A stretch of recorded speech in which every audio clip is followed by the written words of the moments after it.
ধর্মের নামে কোনো রাষ্ট্র হবে না। ক্ষমতা আসার আগে নারীদেরকে, মা বোনদেরকে অস্বীকার করতেছে, মা বোনদেরকে লাঞ্ছনা করতেছে, মা বোনদেরকে অসম্মান করতেছে, সাংবাদিক মা বোনদেরকে ঘর থেকে বের করে দিচ্ছে। তাহলে সেখানে মা বোনদের নিরাপত্তা কোথায়? নারী কিংবা পুরুষ নয়, মানুষ হিসেবে আমি পরিচয়, সেই মেসেজটুকু আমি আপনাদের মাধ্যমে দিতে চাই। বিদেশ হইলে যে দলের সাথে যদি ইসলাম লাগিয়ে দেয় তাহলে একটা ভালো একটা দল হয়ে যাবে, রাষ্ট্র হয়ে যাবে, তা না। কিন্তু তালেবান রাষ্ট্র, এটা কি কোনো ইসলাম হলো? তালেবানরা জঙ্গিবাদী, তালেবানরা আমাদের কি বলছে? এখানে মা বোনদেরকে অস্বীকার করা, মা বোনদেরকে অসম্মান করা।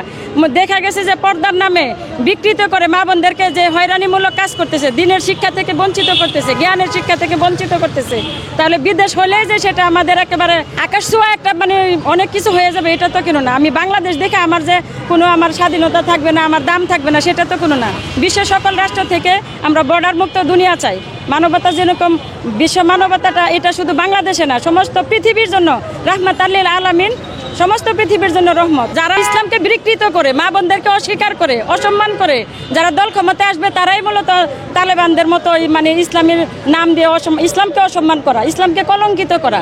যেখানে প্রিয় নবী বলছে যে ধর্ম নিয়ে তোমরা বাড়াবাড়ি করিও না, ইসলাম নিয়ে বাড়াবাড়ি করিও না, ইসলামকে যত্রতত্র তোমরা ব্যবহার করবা। আমরা কেন ইসলামকে ব্যবহার করব? আমাদের রাষ্ট্র হবে সবার। ইসলাম এই রাষ্ট্রে কি আর হিন্দু, বৌদ্ধ, মুসলিম সবাই তো আছে, তাহলে সবাই থাকবে না? আমরা খালি ইসলামের নামে রাষ্ট্র চালিয়ে দিব, তাহলে ওই মানুষগুলা কোথায় যাবে? আমাদের প্রিয় নবী খেলাফতে ইনসানিয়ত দান করে দিয়ে গেছিল। খেলাফতে রাসূল সাল্লাল্লাহু আলাইহি সাল্লামদের মানবতার যে রাষ্ট্র হারিয়ে গেছিল 61 হিজরিতে আমাদের ইমামে আকবর সাইয়েদনা ইমাম আলাইহিস সালাম জীবন দিয়ে গেছেন সত্যের জন্য, মিথ্যার কাছে মাথা নত করে নাই, যে সত্য মূলকে উৎখাত করে খিলাফত ইনসানিয়তের রাষ্ট্র ব্যবস্থা কায়েম করার জন্য।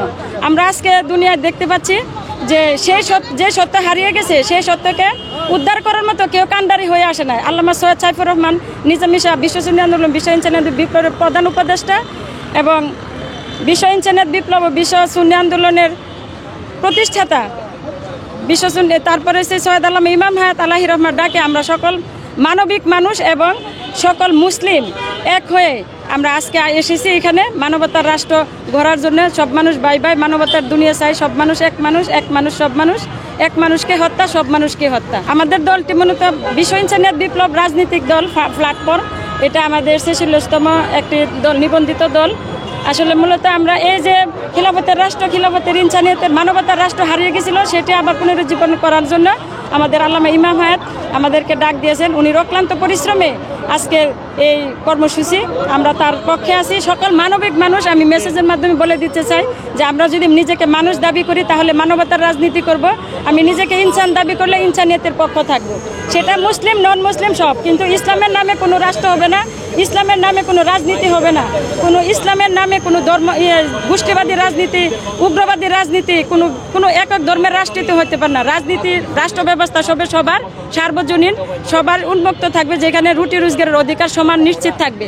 আল্লাহর দেওয়া অক্সিজেন, আলো বাতাস, মাটি পানি যেমন সবার নিশ্চিত, সবার জন্য সমান। রাষ্ট্রের সবার মালিক সবাই। আমরা বাক স্বাধীনতা নিয়ে কথা বলবো, আমাদের রুটি রোজগারের নিয়ে কথা বলবো। সেই লক্ষ্যে আমাদের আজকের এই কর্মসূচি। সোহাদায়ে কারবালা শহীদ দিবসের যে মূল লক্ষ্য, সেটাই সত্যের জন্য জীবন দিয়ে গেছিল আমাদের ইমামে আকবর হুসাইন আলাইহিস সালাম। সেই সত্যকে প্রতিষ্ঠিত করার জন্য আজকে আমাদের মূল কর্মসূচি।